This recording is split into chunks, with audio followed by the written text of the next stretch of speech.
नियुक्त प्रभारी आदरणीय चंदन कुमार जी मिथिला की पावन धरती दरभंगा पधारे हैं।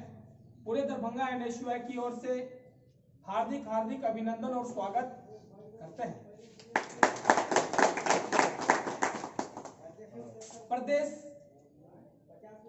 के निर्देशानुसार पूरे बिहार के तमाम प्रभारी अपने अपने प्रभार क्षेत्र में जाते हैं। उसी दरमियान हमारे दरभंगा के प्रभारी हमारे यहाँ आए और संगठन की मजबूती, संगठन में कमेटी की गठन सहित विभिन्न मुद्दों पे बात करते हुए अपने भी बात रखने आए हैं कि किस तरह से संगठन को मजबूती के लेकर काम करना है और आगे छात्र संघ चुनाव जो होगा उसकी क्या रणनीति होगा। ये तमाम बिंदुओं पे हमारे प्रभारी महोदय अपनी बात रखेंगे।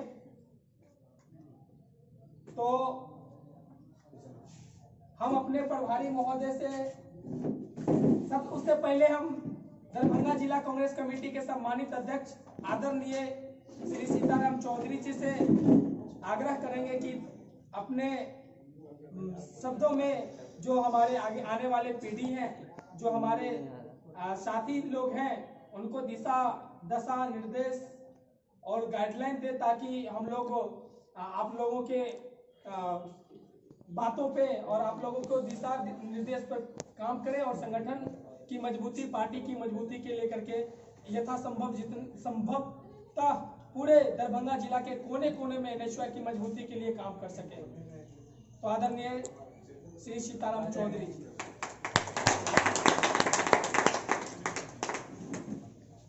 सबसे पहले प्रदेश एनएसयूआई के आए हुए दरभंगा जिला एनएसयूआई के प्रभारी चंदन जी का मैं दरभंगा जिला कांग्रेस कार्यालय में स्वागत करता हूं, अभिनंदन करता हूं। एनएसयूआई भारतीय राष्ट्रीय कांग्रेस के जितने अंग होते हैं, इस तरह से शरीर का भी तरह के अंग होता है और सब मिल के शरीर खड़ा होता है, उसी तरह से संगठन का ये भी एक ऑल इंडिया स्तर पर एक विंग और राजनीति का एक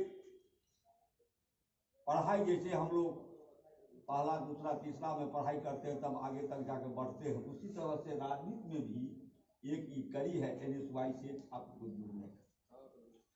इसका मतलब ये नहीं है कि आप राजनीति में आए हैं सिर्फ मान लीजिए एमएलए और एमपी बनने के लिए नहीं। देश के बारे में आप सब में से कल कोई आईएएस अफसर होइएगा, कोई कलेक्टर होइएगा, कोई कमिश्नर होइएगा, कोई इंजीनियर होइएगा, कोई डॉक्टर होइएगा, लेकिन भारत का जो नॉर्म है, भारत जो धर्मनिरपेक्ष है, उसका स्वरूप क्या है, जब इसके बारे में आपको जानकारी रहेगी तब आप आईएएस होके, कलेक्टर होके आप जिला में लोगों की सेवा समस्या को सुन के कैसे निदान कीजिएगा। ये एक पाठशाला होगी और इस पाठशाला नए साल में अभिनंदन करते हैं, आपका स्वागत करते हैं। जिस तरह से दरभंगा में एनएसयूआई का लंबे अरसे के बाद लगता है कि दरभंगा जिला में भी छात्र संगठन कायम है, चाहे वो छात्र की समस्या यूनिवर्सिटी में हो या और जगह भी हो, ये तमाम आप सब मिलके दरभंगा में छात्र संगठन को आप लोग आगे बढ़ाने का काम शुरुआत किए हैं। आज देश के सामने में बहुत बड़ी चुनौती, जब हमारे पूर्वजों ने बहुत सारे छात्र अपने भविष्य को छोड़ के देश सेवा में अपने को समर्पित कर दिए थे। बहुत सारे लोग, चाहे वो इंजीनियर हो, डॉक्टर हो, कलेक्टर हो, कमिश्नर हो, सारे देश के आज़ादी के लिए, देश को अंग्रेज को भगाने के लिए कांग्रेस के झंडा के तले एक स्वर से भारत को आज़ाद करने के लिए आंदोलित हुए। आज देश के सामने में बहुत बड़ी चुनौती है, ये आप नौजवान को समझना होगा। हम भारत धर्मनिरपेक्ष यहाँ हिंदू, मुस्लिम, सिख, ईसाई, ये प्रकृति का नियम है।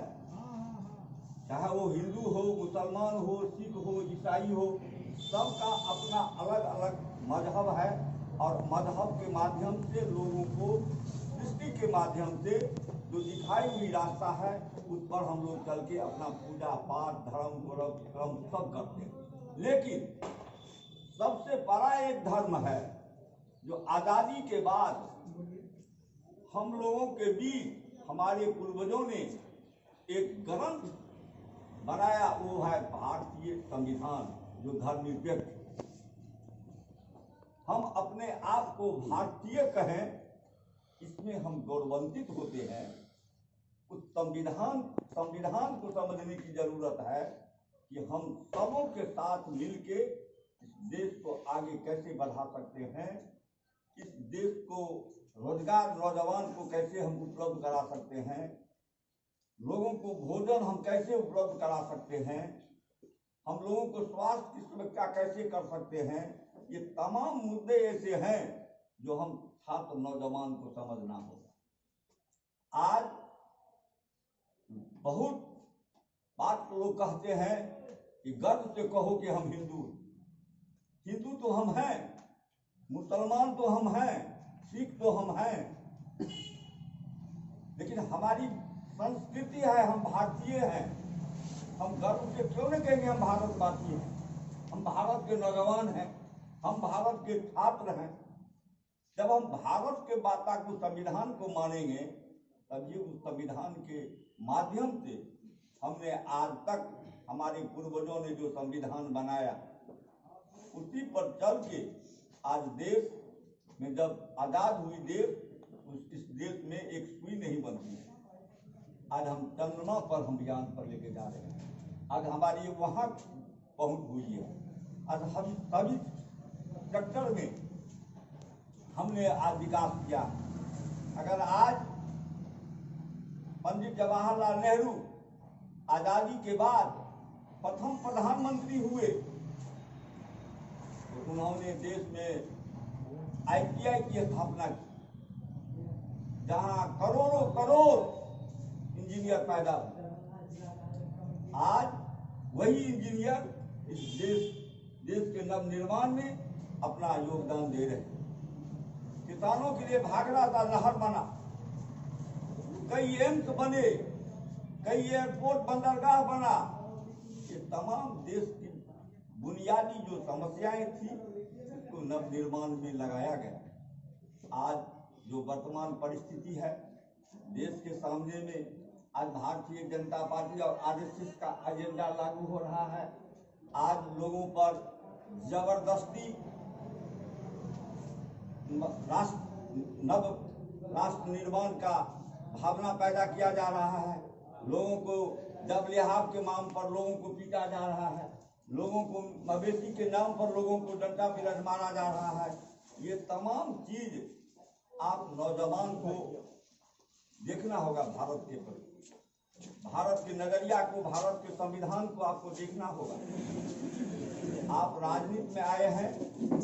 राहुल गांधी जब राजनीति में आए थे तो राहुल जी ने आप तमाम लोगों से यूनिवर्सिटी में जाके बात करते थे। ये नहीं कहते थे कि आप कांग्रेस कहीं हुई, उनको बुझाना था कि आपके बीच में से बहुत से लोग समाज सेवा में भी आइएगा, बहुत सा लोग कलेक्टर, कमिश्नर, SP बन के समाज का सेवा कीजिएगा, वो भी देश सेवा। अगर आप कलेक्टर बन के सेवा कर रहे हैं वो भी देश सेवा, समाज का सेवा करने के लिए आए हैं। इसलिए आप तमाम लोग